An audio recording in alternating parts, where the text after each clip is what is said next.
વડનગર નગરપાલિકા સામાન્ય સભામાં 2025-26નું બજેટ ફાળવવામાં આવ્યું। વડનગર નગરપાલિકાનું 85,44,864.29 બજેટનું ફાળવવામાં આવ્યું છે।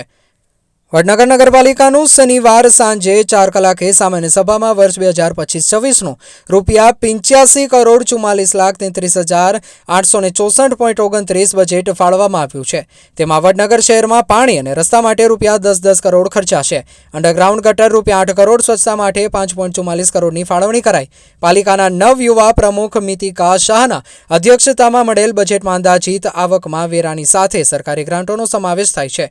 હવે જોવાનું એ રહ્યું કે અંડરગ્રાઉન્ડ ગટર લાઇન, ઢાંકણા, રોડ, રસ્તા, પાણી માટે કેવું કામ થશે તે આવનાર દિવસોમાં ખબર પડશે।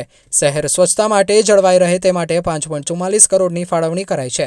તો કોંગ્રેસના નગરસેવક મહેન્દ્રસિંહે 7 મુદ્દાની લેખિતમાં પત્ર આપીને રજૂઆત કરી હતી।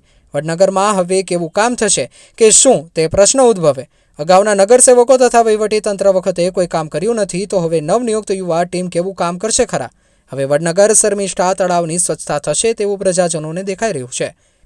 વડનગરમાં સ્વચ્છતા તથા અંડરગ્રાઉન્ડ ગટરના ઢાંકણા તથા સફાઈ અને સ્વચ્છતા હવે થશે તેવું દેખાય છે।